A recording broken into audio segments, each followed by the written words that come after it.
Disclaimer. दोस्तों, ये कहानी केवल एक काल्पनिक रचना है। ये केवल लेखक के द्वारा रची गई यह एक कहानी है। इसका वास्तविक जीवन से कोई भी संबंध नहीं है। कृपया आप कहानियों को केवल मनोरंजन की दृष्टि से ही सुने, और साथ ही अगर आप इस चैनल नॉवल स्टोरी 2.6 पर पहली बार आए हैं तो चैनल को सब्सक्राइब और वीडियो को भर भर लाइक करना ना भूलें। धन्यवाद। एपिसोड 40। अब तक आपने देखा, थोड़े ही टाइम में एक सर्वेंट अंदर आके कुछ को उनके सामने वाले काफी टेबल पे रख केबिन से चला जाता है। उस पीछे उसने अपनी नज़र को ऊपर नहीं किया था। उसके जाते ही मोक्ष ने काफी टेबल से लंच उठा। सबसे पहले नित्य के प्लेट एक डालता है, उसके बाद खुद के लिए भी लंच निकलता है।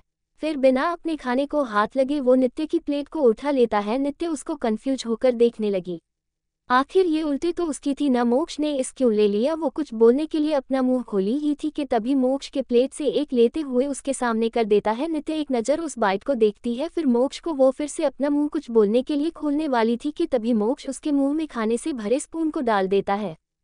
अब आगे ऐसे ही धीरे धीरे दोनों एक साथ अपना लंच खत्म करते हैं। इस बेचे नित्य ने बहुत बार मोक्ष की रोकने की कोशिश की थी, लेकिन वो उसकी एक बिना किसी बात की सुने, या फिर ये कहे कि बिना उसको कुछ बोलने का मौका दिए बिना उसको एक एक बात स्पून खिलने लगता है। जब मोक्ष देखता है कि नित्य का मुंह खाने से भरा हुआ था तो रुक जाता है। ऐसे वो उसके साथ बार बार कर रहा था जिसे नित्य उसको घूर रही थी। मोक्ष जब नित्य को खुद को घूरते हुए देखता है तो अपने होठों पे एक तिरछी मुस्कान के साथ बोला, मुझे पता है डॉल्किन में बहुत हैंडसम है, मेरे पीछे हजारों लड़कियां हैं, लेकिन तुम मुझे इस तरह से नज़र तक मत लाओ। उसकी बात सुन नित्य अपनी आंखों को रोल करते हुए बोली, मैं तो तुम्हें इसलिए घूर रही थी क्योंकि मुझे चेक करना है कि तुम्हारी आंखें सही है या नहीं, जो तुम मुझे बच्ची समझ के अपने हाथ से खाना खिला रहे थे। उसकी बात सुन मोक्ष बोला, हाँ तुम अभी बच्ची तो हो, 18 साल की बच्ची जिसे अभी कुछ दिन पहले ही अपनी 12th बोर्ड एग्जाम दिया है और एक हफ्ते बाद एंट्रेंस एग्जाम देने वाली है। इसका मतलब तुम अभी स्टूडेंट हो, तो इसलिए हुई न, तुम अभी बच्ची जैसी मेरे लिए।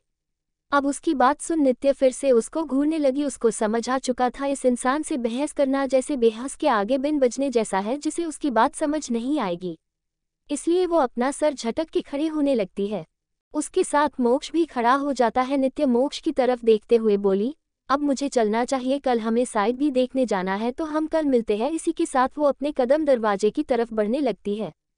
तभी मोक्ष, जो नित्य के इतनी जल्दी से थोड़ा अपसेट हो रहा था, उसने जल्दी से उसके हाथ पकड़ उसको अपनी तरफ खींचते हुए बोला, अरे पहले मेरे कल के पूछे हुए सवाल का जवाब तो दे दो। उसकी बात सुन नित्य का कल रात उसका पूछा हुआ सवाल याद आ गया, जिस कारण उसका चेहरा हल्का रेड पड़ गया, लेकिन जल्दी ही खुद के इमोशन पे काबू रखते हुए वो मोक्ष के बात के पे बात ऐसा रिएक्शन देने का नाटक करने लगी जैसे उसे कुछ याद ही नहीं है। वो अनजान बनते हुए बोली, तुम कौन से क्वेश्चन की बात कर रहे हो, मुझे तुम्हारा ऐसा कोई क्वेश्चन के बारे में याद नहीं है। उसकी बात सुन मोक्ष उसको अपने और करीब करते हुए बोला, कोई बात नहीं, मैं तुम्हें फिर से याद दिल देता हूँ। इसी के साथ वो नित्य के करीब जाने लगा। वही नित्य तो एक बार फिर से ब्लैंक स्टेट में चली गई।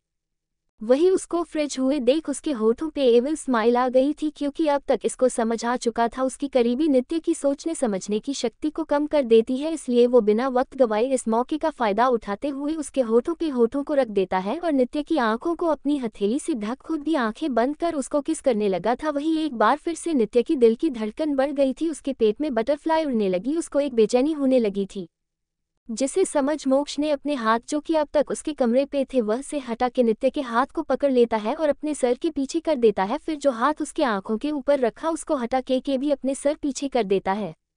उसके बाद अपने एक हाथ को नित्य के सर के पीछे करके दूसरे हाथ को उसकी कमर पे फिरने लगता है। वही नित्य की पकड़ उसके सर पे कस जाती है। लगभग 10 मिनट बाद जब नित्य को सांस लेने में दिक्कत होती है तो वो उसे छोड़ देता है और उसके सर से अपने सर को जोड़ लेता है। इस वक्त नित्य के होठ लाल ही चुके थे, उसके होठों के कोन के हल्की ब्लीडिंग होने लगी थी। उसके होठ एक बार फिर मोक्ष को अपने पास बुला रहे थे। वही नित्य अपनी सांसों को काबू करते हुए बोली, ये तुम क्या कर रहे थे और मुझे इतना अजीब क्यों लग रहा था। उसकी बात सुन मोक्ष बोला, बाबी मैंने तो बस तुम्हें किस किया है, और रही बात ये फीलिंग को तो मैं तुम्हें बता दूंगी, मेरा तुम्हारे नज़दीक आने से हो रहा। उसकी बात सुन नित्य हैरानी से उसको देखने लगी। उसने ये सब कभी भी फील नहीं किया था, उसके लिए ये एहसास एकदम नए थे, जिस कारण वो इसमें उलझ रही थी। इसलिए वो अब बिना देर किए ही मोक्ष की केबिन से बाहर चली गई। उसका चेहरा पूरी तरह से लाल ही चुका था, जिसे में वो और क्यूट लग रही थी। वही केबिन के बाहर खड़ा मयंक इधर से उधर चक्कर के रहा था। वही उसके साथ नील भी चक्कर काट रहा था। जहां मयंक को इस बात का डर था उसके बॉस की अगली मीटिंग के लिए देर ही जाएगी, तो वही नील को डर था कि कहीं वो मोक्ष उसकी बॉस के साथ कुछ उल्टा सुधा ना कर दे। वो लोग अभी सोच ही रहे थे कि नित्य जल्दी से केबिन का डोर खोल बाहर आए। उसको देखते ही मयंक जल्दी से अंदर गया। वही नित्य नील को तरफ देखते हुए बोली, चलो हमें लेट हो रहा है। उसकी बात सुन नील अपने सेंस में आता है और फिर अपना सर हिला के नित्य के पीछे पीछे निकल जाता है। थोड़ी देर में उनकी कार एक जगह आके रुकती है। नित्य कार से बाहर निकल सामने की तरफ देखती है। वो इस वक्त अपने विला में चली जाती और अंदर जाते जाते वो अपने चेहरे पे मास्क को लगा लगती है। वो लोग वल से सीधा नीचे बने बेसमेंट में चले जाते हैं। वहां से किसी के चिल्लाने की आवाज आ रही थी, लेकिन वह पे मौजूद किसी को भी इस बात से फर्क नहीं पड़ रहा था। सभी गार्ड्स ने जब नित्य को देखा तो वो लोग अपना सर नीचे कर लेते हैं। नित्य बिना अपने चेहरे किसी एक्सप्रेशन के वो जब अंदर देखती है तो वह पे लगभग 40 से 50 साल का आदमी अपने घुटने के बल बैठा हुआ था। वही नित्य भी उसके सामने पड़े किंग साइड सोफे पे बैठ जाती है। तभी राज आगे आते हुए बोला, बॉस ये वही इंसान है जो कि हमेशा से लोगों की मेहनत की चीजें को छीनते हुए आया है। ये ही नहीं बॉस, इसने बहुत से लोगों का पेंशन तक हड़प रखा है और जमीन को भी धोखे से अपने नाम करवा लेता है। उसकी बात सुन नित्य बोली, मुझे उन सभी लोगों से कुछ लेना देना नहीं है। ये बातों कोर्ट में क्या हुआ? फ्लैशबैक। आज कोर्ट में नित्य के होटल की हियरिंग थी। हालांकि वो होटल नील संभाला करता था। जहां राज नित्य के साथ एक डॉक्टर था तो वही वीर एक लॉयर था। इसलिए आज वो और राज कोर्ट गए थे। वही नील नित्य के साथ मोक्ष की कंपनी चल गया था। जनवीर कोर्ट आया तो वहां पे लालन पहले से ही आ चुका था। थोड़े ही टाइम में कोर्ट में कार्रवाई शुरू हो गई थी। ललन के वकील के ने सबसे पहले वो पेपर्स दिए जो कि ब्लू पैराडाइज होटल के थे। फिर कोर्ट से दरख्वास्त करते हुए बोला, जज साहब जैसा कि आप देख रहे हैं ये पेपर वही पेपर्स है जिस पे आज एक होटल खड़ा किया गया है। ब्लू होटल पैराडाइज से ऑनर भी यहाँ पे मौजूद नहीं है। उसकी बात सुन और उन पेपर्स को देखते हैं और फिर वो अभी कुछ बोलने वाले ही थे कि तभी उन्हें वीर की आवाज आती है। वीर की कोल्ड वॉइस सुन वहां मौजूद सभी को लोग अपने अंदर एक डर महसूस होता है। वही जब जज की नज़र वीर पे जाती तो उसकी आंखें हैरानी से बड़ी हो जाती। वो जल्दी से अपने गले से एक घुट नीचे करता है और अपने गले को तर करते हुए अपने मन में बोला, ये राक्षस यहाँ पे क्या कर रहा है? अगर ये यहाँ पे तो इसका मतलब साफ है कि ललन तो गया और अगर मैं गलत फैसला लिया तो मेरी नौकरी भी ये खा जाएगा।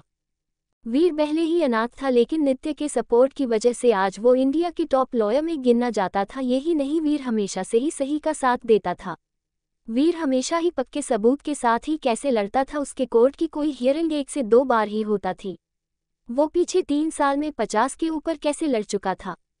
वीर अपनी कोल्ड आवाज में बोला, जज साहब इतनी भी क्या जल्दी है? पहले आपको नहीं लगता आपको दूसरी पार्टी की भी बात सुनी चाहिए? इसी के साथ वो जज को घूरने लगा। वही उसकी नज़र खुद पे पाके जज सकप का गया और बोला, सॉरी मिस्टर वीर, इन्होंने ने मुझे बताया कि उस होटल के ओनर आए नहीं है, इसलिए मुझे लगा कि शायद ये लोग सही होंगे। ये सब बातें वक्त उनकी जुबान लड़खड़ा रही थी। आखिर वीर का औरा था ही ऐसा। वो सिर्फ नित्य और अपने भाई के सामने ही किसी छोटे बच्चे की तरह रहता था, लेकिन दुनिया के लिए वो बहुत ही ज्यादा रूड और एरोगेंट पसंद था।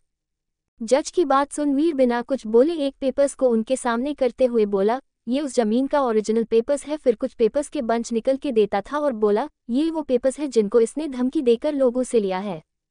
इसमें इसके सभी गलत काम का सबूत है।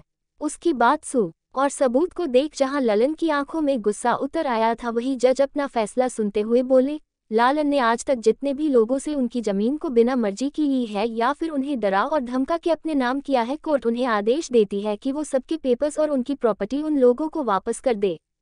एक अभी आगे कुछ और बोलते वीर बोला, जज साहब मैं चाहता हूँ कि आप लालन को सुधरने का एक मौका दे, क्योंकि उसकी जो है उस उम्र में उनका जेल जाना मुझे ठीक नहीं लग रहा है। मैंने ये सबूत इसलिए दिया है ताकि जो लोग इनकी वजह से परेशानी में थे उनका मदद कर सको, लेकिन मैं नहीं चाहता कि ललन को जेल हो। ये सब उन सभी लोगों से माफ़ी मांग ले। उसी बात सुन जज नज़र वीर के लिए सॉफ्ट हो गई थी, लेकिन वही उनकी सोच से और वीर के दिमाग में बस ये चल रहा था कि इस आदमी को वो कैसे सबक दिखाएगा। आखिर उसने नित्य की होटल की जमीन पे जो नज़र गड़ा के रखा था। वीर की बात सुन के बाद जज ने वैसा ही किया। उन्होंने ने लालन को ऑर्डर देते हुए बोले, उन लोगों ने आज तक जितने भी लोगों का जमीन को जबरदस्ती अपने करवाया है वो उन्हें वापस कर दे और सभी लोगों को उससे मुआवजा देना पड़ेगा जो परेशानी उन्होंने फेस की उसके लिए। ये सब सुने के बाद लालन को बहुत गुस्सा आ रहा था। उसने तो ये भी सोच लिया था कि वो अब वीर को छोड़ेगा नहीं, लेकिन बेचारा ये नहीं जानता कि अब वीर खुद उसको छोड़ने वाला नहीं है। जैसे ही वीर कोर्ट से बाहर निकला वैसे उसने आदमी को कुछ इशारा किया और कोर्ट के बाहर चाय की टपरी पे खड़ा हो गया और अपने सामने का नज़ारा देखने लगा। सामने से लालन किसी से बात कर रहा था, उसके चेहरे पे गुस्सेले भाव थे। वही उसके आने खड़ा इंसान उसको गुस्से से चिल्ला रहा था, लेकिन ललन चाहकर भी कुछ नहीं कर सकता था। तभी ललन के सामने एक वन आके रुकती है। अभी कोई कुछ समझ पाता उससे पहले ही वन से कुछ लोग बाहर निकले और ललन को किसी बोरी की तरह वन में डाल वहां से निकल गए। किसी को समझ नहीं आया कि अभी हुआ तो हुआ क्या। वही साइड खासा वीर अपने हाथ में चाय की प्याली लिए बोला, it's time to revenge. Flashback and उसकी बात सुन नित्य ने वीर की तरफ देखते हुए बोला, तुम्हें नहीं लगता कि जज के सामने तुमने कुछ ज्यादा ही अच्छे बने का नाटक कर लिया? उसकी बात सुन वीर अपना मुंह बनाते हुए बोला, अगर मैं उनको ये नहीं बोलता तो क्या बोलता? जज साहब आप इसे मुझे दे दीजिए, मुझे इसे बदला लेना कि इसने मेरी बॉस के होटल की जमीन के बारे में सोचा है। जज ये सुनते ही उस वकील की तरह मेरे भी लाइसेंस को कैंसिल कर देते और बोलते, बेटा अगर जब तुम्हें सब कुछ बाहर ही देखना तो यहाँ कोर्ट में क्यों आए थे? उसकी बात सुन और नौटंकी देख सब मुस्कुरा देते हैं। दूसरी तरफ सिंघानिया पैलेस में एक ब्लैक कार आके रुकती है। उसने से एक मिडिल एज कपल के साथ एक 21 साल का लड़का भी बाहर आता है। उसके गार्डन पे एक बिच्छू का टैटू था। उसने अपने आंखों पे गोगल लगा रखा था। उसी हाइट 5.9 था। वो लड़का देखने में बहुत हैंडसम लग रहा था। वो लोग सिंघानिया पैलेस के अंदर चले जाते हैं। वही हॉल में इस वक्त राधिका जी और ऋषभ जी के साथ आशीष बैठा कुछ बात कर रहा था। स्नेहा अपने कमरे में आराम कर रही। वो लड़का अंदर आते हर वो अपनी नज़र इधर उधर करके किसी को ढूंढने लगा।